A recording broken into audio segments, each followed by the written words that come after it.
Hello friends, you are welcome in Million Concepts of English। हम पढ़ रहे हैं लिटरेरी टर्म्स एमएच अब्राहम और ऑक्सफोर्ड डिक्शनरी से, और ये 16th वीडियो है जिसमें आज हम एफ लेटर से जो बनने वाली लिटरेरी टर्म्स हैं वो पढ़ेंगे, और केवल इम्पोर्टेंट टर्म्स ही एमएच अब्राहम से पढ़ रहे हैं। आज जो पढ़ेंगे वो हैं ये 5 terms: fabliau, farce, feminine ending, फिसैले, फ्री वर्स। क्या होते हैं चलिए जानते हैं। देखिए, फैबल्यू से जो क्वेश्चन पूछा जाएगा वो यही है कि फैबल्यू क्या है। तो अगर हम जनरल सेंस में इसको बात करें, अ शॉर्ट कॉमिक टेल है ये इन वर्स। तो पहली बात, एक ही जो फ्रेज में बात होती है, a short comic tale in verse, बस इतना काफ़ी है इसके लिए। A short comic tale in a verse, ये फैबल्यू है। Of medieval time of middle class, यानी कि इसमें मिडिएबल टाइम का है और इसमें मिडिल क्लास की पात्र या मिडिल क्लास की जो घटनाएं हैं वो दिखाई जाती हैं। अगर हम डेफिनेशन बात करें, fabliau was a coarsely humorous short comic और सटारिक टेल इन वर्स, यानी कि एक जो टेल है कॉर्सली ह्यूमरस यानी कि अश्लील हास्य के साथ, शॉर्ट कॉमिक टेल है, सटारिक टेल है in verse of medieval time, dealing blatantly realistic manner of middle class और लोअर क्लास, यानी कि लोअर क्लास और मिडिल क्लास जो रियलिस्टिक मैनर हैं उसको दर्शाती है, और डीलिंग इन रिवाल्ड जो अशिष्ट तरीके से, इम्पोलाइट तरीके से प्रस्तुत किया जाता है। It's favourite theme is cuckolding of a stupid husband, और इसका जो फेवरेट जितनी रही हैं वो है cuckolding of stupid husband, जो मूर्ख पति है उसका कॉक होल्डिंग। देखिए, कॉक होल्डिंग शब्द एक गाली है और जिसका मतलब होता है कि उस हस्बैंड अपनी वाइफ को दूसरे लोगों के साथ सेक्सुअल एक्टिविटी करने में शामिल होता है। तो समझ गए, प्रश्न वही आएगा कि फैबल्यू जो है अ शॉर्ट कॉमिक टेल है ऑफ, वो भी वर्स में है, of verse of medieval time of middle class. कब फ्लोरिस्ट हुई? Fabliau flourished in France in the 12th and 13th century. 13वीं और 14वीं शताब्दी में, 12वीं और 13वीं शताब्दी में फ्रांस में, और इंग्लैंड में, और जो पॉपुलर हुई वो है आपकी 14th सेंचुरी में। फैबलिक्स जो है फैबल्यू का प्लूरल फॉर्म है, ये बहुवचन फॉर्म है, बट टिपिकली टोल्ड बाई जंगलर्स। और जंगलर्स कौन होते थे? ये प्रोफेशनल स्टोरी टेलर हुआ करते थे, एंटरटेनर हुआ करते थे in France. Fabliaux were usually written in octosyllabic couplet, यानी कि ऑक्टोसिलेबिक कपलेट में सामान्यतः लिखे जाते थे। अब आते हैं एग्जाम्पल में, आपके जॉफ्री चौसर की पोइम्स हैं कैंटरबरी टेल्स में, द पार्डर्स टेल, द रिवेस टेल और मिलर्स टेल, ये आपके जो है फैबल्यू के एग्जाम्पल्स हैं। अब फार्स भी नेचुरल है, हास्य होता है, लेकिन फैबल्यू पढ़ा आपने वो है आपकी वर्स, और ये आपका है ड्रामा यानी कि प्ले है। तो farce is a type of comedy, एक प्रकार की कॉमेडी है designed to provoke the audience to simple hearty laughter, belly laughs in the conversation of the theater। यानी कि थिएटर में कन्वर्सेशन जो है, कोई कन्वर्सेशन होता है, वार्तालाप होता है, उन्हीं बातों में ऑडियंस को ये हार्टली लाफ्टर प्रदान करते हैं। और फार्स नॉर्मली जो है प्ले से पहले ही प्रयोग किए जाते थे पहले, तो इसमें बेली लाफ्स होता है, यानी कि पेट पकड़कर हंसना, इतना हंस होता है कि लोग हंसते हंसते उनका पेट फूल जाता है। अब नेचुरल है कि हास्य, जब फार्स हास्य होता है यानी कि कॉमेडी होता है, तो जो लाफ्टर को प्रोवोक करने के लिए जो उसके करैक्टर्स होते थे उनको किस तरह प्रेजेंट किया जाता था, वो किस प्रकार परफॉर्म करते थे। तो कह रहे हैं farce commonly employs highly exaggerate और कैरिकेचर टाइप्स ऑफ करेक्टर, यानी कि इसमें भौले प्रकार के करेक्टर्स को प्रेजेंट किया जाता था। कैसे? Puts them into improbable and ludicrous situation, उनको असंगत और हास्यास्पद स्थिति में उनको दर्शाया जाता था। अब आप जानते हैं कि किसी भी, आपने देखा होगा कॉमेडियन, तो उसको हम क्या करते हैं, अलग प्रकार के कपड़े पहना देते हैं, अलग प्रकार की नोज लगा देते हैं, फनी कैप पहना देते हैं, जिससे वो एक प्रकार का इम्प्रोबेबल लगे, यानी कि असंगत लगे, यानी कि तालमेल ना बैठे। जब किसी व्यक्ति का सिचुएशन से तालमेल नहीं बैठता तो वो व्यक्ति जो है हास्य का पात्र बन जाता है। फिर कह रहे हैं and makes free use of sexual mixup, broad verbal humour, physical bustle and horseplay. Physical bustle and horseplay का मतलब आता है उछल कूद करना, वर्बल ह्यूमर करना, यानी कि बातों में मजाक उड़ाना। तो इस प्रकार के ये सब चीज़ मिक्सअप किया करते थे जिससे हास्य उत्पन्न हो। अब farce was a component in comic episodes in medieval miracle plays. जो मिरेकल प्लेस आप जानते हैं कि मिस्ट्री और मिरेकल प्लेस हुआ करते थे, तो वो धार्मिक प्लेस हुआ करते थे, ये रिलीजियस प्लेस होते।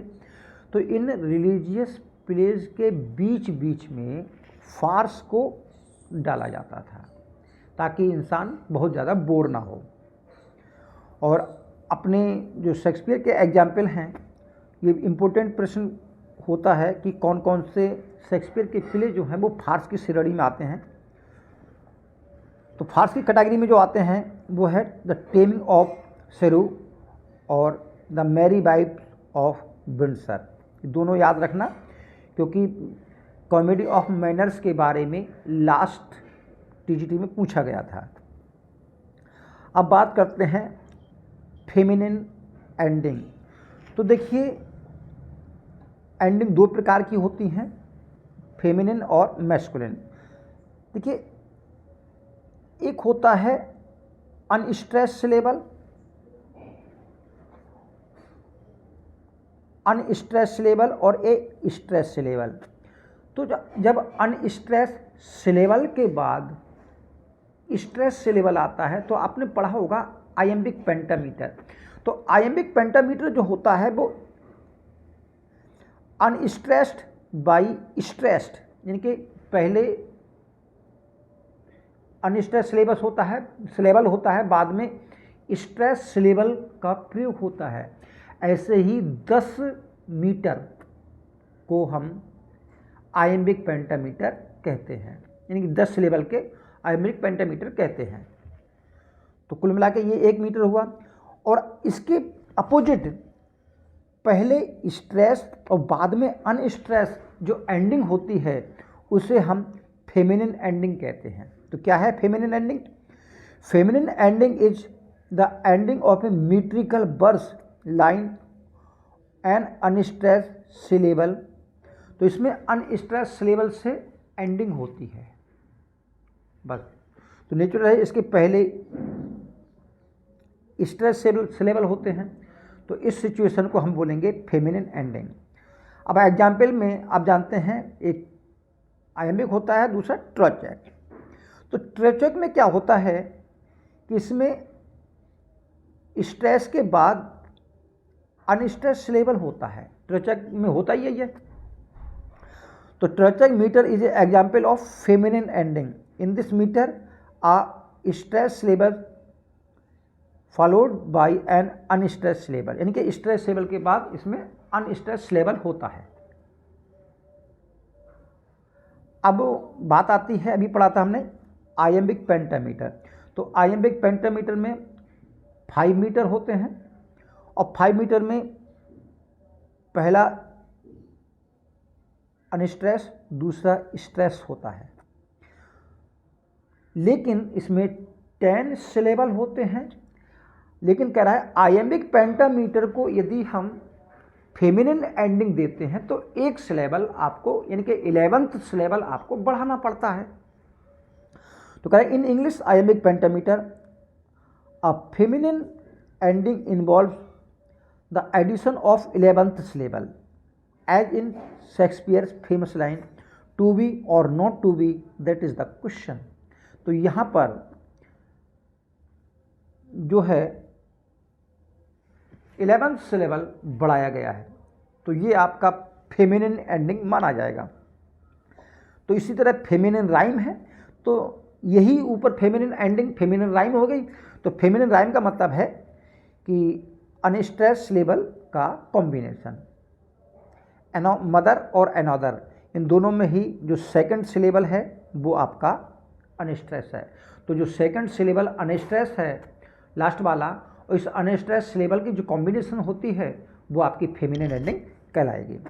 और मैस्कुलिन एंडिंग को देखें तो मैस्कुलिन एंडिंग में इसमें समझने वाली बहुत बड़ी बात तो है नहीं कि लास्ट में जो एंडिंग होगी वो स्ट्रेस लेवल से होगी, जैसे कि आयम्बिक पेंटामीटर में होती है। आयम्बिक के जितने भी मीटर होते हैं उसमें जो है स्ट्रेस लेवल से एंडिंग होती है। एक शब्द है फिसैले।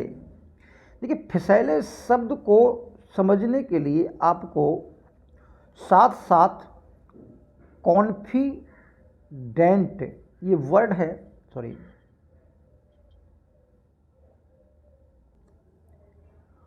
For disturbance. तो फिसैले शब्द को समझने के लिए एक शब्द समझना पड़ेगा आपको, कॉन्फिडेंट। कॉन्फिडेंट क्या होता है? कॉन्फिडेंट एक विश्वास पात्र मित्र होता है जिसको प्ले राइट यूज करता है सॉलिलॉकी की जगह। तो सॉलिलॉकी के सब्स्टिट्यूशन में कॉन्फिडेंट प्रयोग होता है। तो पहले इस लाइन को पढ़ लेते हैं, फिर हम फिसैले शब्द को समझेंगे। This term was used by Henry James in the preface of some of his novels to denote a fictional character whose role as confident। यानी कि एक फिक्शनल करेक्टर को इन्होंने अपने हेनरी जेम्स ने अपने प्रीफेस में इसको यूज किया। तो नेचुरल है कि पहला क्वेश्चन तो ये बनता है कि फिसैले शब्द का यूज किसने किया? तो हेनरी जेम्स ने, और एक फिक्शनल करेक्टर के रूप में प्रयोग किया। इसका काम क्या है? पहले कॉन्फिडेंट समझ लेते हैं। Confident is used as a means of providing reader with information while avoiding direct address from the narrator. जब नरेटर सीधे संबंध नहीं करता, सीधे वार्तालाप नहीं करता, तो उसके बदले कॉन्फिडेंट का यूज किया जाता है। अब कॉन्फिडेंट समझ लेते हैं। समझ लीजिए एंटोनी एंड क्लियोपेट्रा में आपने एक करैक्टर सुना होगा, चार्मिया।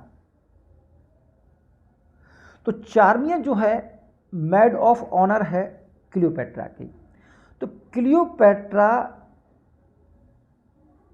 इस चार्मिया से जब कन्वर्सेशन करती है तो आप उस कन्वर्सेशन में बता देती है कि उसके जूलियस सीजर से किस प्रकार के संबंध रहते थे, इवन टू फिजिकल जो उसके रिलेशंस रहे थे उसके बारे में भी वो चार्मिया से बात बता देती है। ठीक, तो आपको चार्मिया को जब बताती है तब आपको पता लगता है कि उसके कैसे कैसे कई लोगों से फिजिकल संबंध रहे थे। अब सोचिए अगर चार्मिया ना होती तो चार्मिया जो है एक विश्वास पात्र करैक्टर होता है प्रोटोगोनिस्ट का, यानी कि फेथफुल फ्रेंड, फेथफुल मेट को हम कॉन्फिडेंट कहते हैं, जिससे जो करैक्टर है प्रोटोगोनिस्ट है एंड और मेजर करैक्टर्स हैं वो अपने दिल की सारी बातें उसको बता देते हैं। तो ये चीज़ कॉन्फिडेंट है, तो चार्मिया के समझ गए। और कॉन्फिडेंट जो है सब्स्टिट्यूशन होता है सॉलिलॉकी का, वरना हम सॉलिलॉकी से इसको उसके मन की बात निकलवाते, प्ले राइट जो होता है दूसरी टर्म अपनाता, यानी कि सॉलिलॉकी से निकलवाता। तो ये कॉन्फिडेंट जो है ये आपका ही फिसैले है जिसको हेनरी जेम्स ने प्रयोग किया। तो फिसैले क्या है, वो कॉन्फिडेंट जिसके माध्यम से जो नरेटर होता है, फिसैले के माध्यम से नरेटर होता है, वो कुछ बातों को निकलवाता है। तो समझ गए होंगे। अब अगली बात करते हैं फ्री वर्स की। देखिए फ्री वर्स को हम ओपन फॉर्म भी बोलते हैं या वर्स लिबरल बोलते हैं, दोनों नाम से आ सकता है। बहुत ध्यान समझना, फ्री वर्स भूलोगे नहीं आप इस बार। A kind of poetry that does not confirm any regular metre or rhyme scheme. इसमें रेगुलर मीटर नहीं होता और राइम स्कीम नहीं होती। देखिए रेगुलर मीटर का मतलब होता है अनस्ट्रेस स्ट्रेस या स्ट्रेस अनस्ट्रेस का कॉम्बिनेशन जो होता है ये मीटर कहलाता है। तो इसमें कोई रेगुलर मीटर नहीं होता, यानी कि स्ट्रेस और अनस्ट्रेस लाइनें या unstress followed by straight syllable, ये भी इसमें मीटर नहीं होता। और ना ही कोई रेगुलर राइम स्कीम होती है बाद में जो तुकबंदी बढ़ाई जाती है, वो नहीं होती। तो कहने का मतलब है इसमें इरेगुलर लाइन लेंथ होती है और इरेगुलर राइम होती है। इसका अर्थ ये है कि free verse is not organize into regular metric form, जैसा कि पढ़ा, जैसे कि इनटू फीट और recurrent units of weak and strong syllables, यानी कि ये नहीं होता, जैसा कि अभी आपने समझा।